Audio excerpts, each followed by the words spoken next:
you go back to August 2nd, and the Phillies had lost, I guess, a game on a Saturday to the Tigers. And going into that day, going into that Sunday, into the finale, they were a half game behind in the division. And you wake up this morning and they're 6 games up on the Mets, and we know what they've gone through.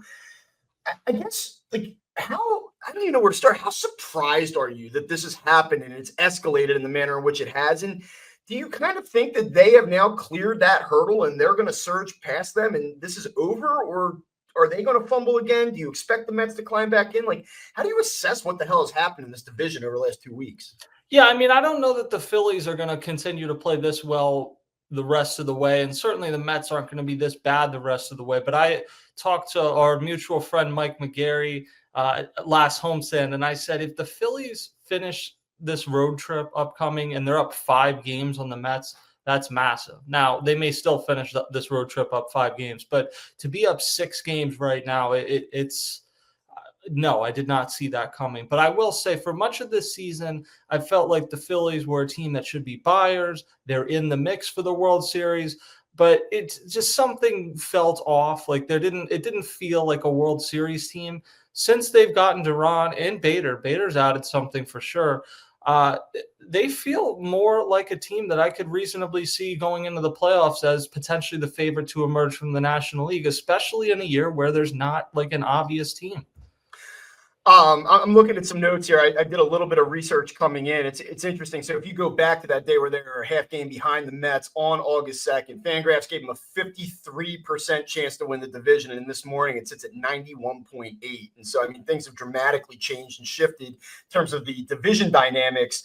And I still, I've sat on this show for months and I've said the same thing. I think that they're somewhere between a 90 and 94 win team. I think that they could possibly win the World Series. I don't think they will. I don't expect them to.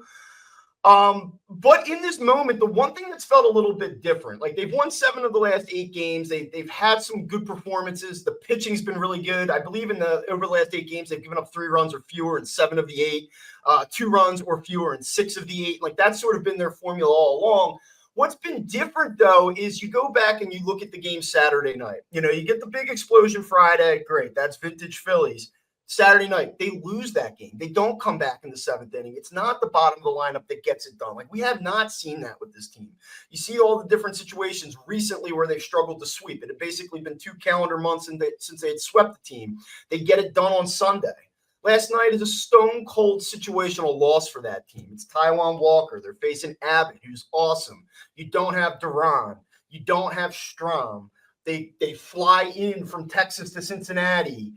They have every right in the world to lose that game last night, and they were sleepwalking for 8 innings, and then boom. And like these are the games they don't win, and that's the difference between being 20 games over 500 and being stuck in that 14 to 15 games over 500 rut or cycle that they felt like they were in for 2-3 months. Is this different? Like, is this really just the same team, and we're just seeing some different breaks right now, or do you really think what we're seeing from the bottom of the lineup and a little bit more of a competitive balance? It's not just Schwarber. It's not just Harper. It's not just like these core guys. You're starting to see things lengthen out a little bit. Like, is that real, or is this kind of just like hey, it's been a couple games. It happens over 162. Don't get too excited by it. Well, I think it's real to an extent. Brandon Marsh is not going to continue to hit like this, but he's also a much better player than what he was at the beginning of the season. Bryson Stott, to me, has been the one that's really stood out these last couple of weeks because he's performed like what I think most of us expected he would coming into the season. So I think he's really the guy that it hinges on. And then you're going to get Alec Boehm back. And for as much as Otto Kemp and Edmundo Sosa have done a nice job, and Alec Boehm can be frustrating at times, he's still pretty clearly your best option at third base. So, I think this team has you mentioned there 90 to 94. That's what you've thought of them most of the year. I agree. And I probably would have gone closer to 90 than 94. But there's an energy with this team since Duran's got here and Bader's got here that feels more like a 97 win team. And that energy may fade a little bit as the newness wears off, but it may also, they may also just be hitting their stride at the right time. It's felt a lot this year like what it felt like They swept the Rangers last year at home, and that felt like the Phillies were going to win 110 games at that time. And then they swept the Rangers this week, and it feels like all of a sudden, is this the best team in baseball? Right. Well, it's interesting. You mentioned the different energy that they seem to be playing with since the trade deadline, since Duran showed up.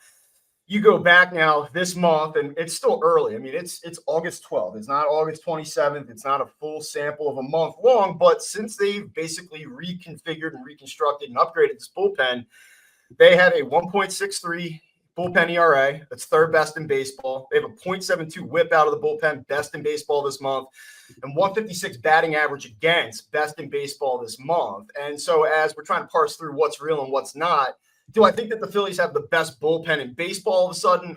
I don't.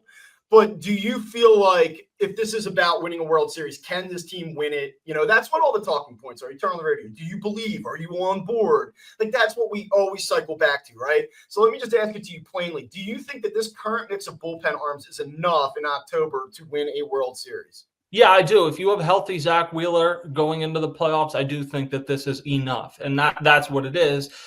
You're also going to have less, if any, scenarios where you're playing 3 games in a row. So Duran can pitch every game basically once you get to the postseason. So you won't have scenarios like last night necessarily. Some of it comes down to, like, what is David Robertson? He pitched last night. There were some you could take away, depending on what your belief was coming into that outing on how David Robertson would fare. I don't think your opinions changed. There were some really my takeaway last night was it happened. You know, yeah, okay, that's right. sort of what I saw. So I think David Robertson is a 7th inning guy, and Strom and Kerkering, you got to figure out the 8th. But all of a sudden, if you figured out the 8th, it's a wrap in the 9th. And that could change, obviously. But right now, it certainly feels that way. And yeah, I mean, if you really trust Banks or if Romano pitches well, like, all of a sudden you've got to Yeah, really. well, that's one guy I wanted to ask you about. So Romano comes in last night, trailing 1-0, and it was a quick inning. It was efficient. He looked good. He's going to be here, right? Like, there's no world where they'd say, like, let's move on. I still think that he represents one of their more, it's crazy to say it, I know the numbers, I understand it, but I still feel like he represents, like, one of their higher upside arms. Like, and the way that he was used last night is exactly how I'd like to see him used. If you're in a game that's competitive, a game that's still within reach, I don't mind going at him in the 6th or 7th inning of a game. If you're holding a 5-2 lead and you're in the 6th or 7th and you want to go to him to try to get a couple key outs, like, I have no issue with that. Turning it over to him in a 1-run game in the 8th, that's a different level that I don't really trust him in and I don't want to see him in. But this is where I give the Phillies some credit. I mean, the bullpen was so bad that we've kind of talked about it. Like Anthony and I have said in the past, like, I know that there's this feeling like when you look at the numbers and you get to this point in the season, you have to consider the DFA. You have to consider moving on. But I'm like, if you look at this current bullpen mix and what they've had for most of the season, it's I think it has some reluctance. You have to have some reluctance in moving on from a guy like him just because there is something in him and you do see it from time to time.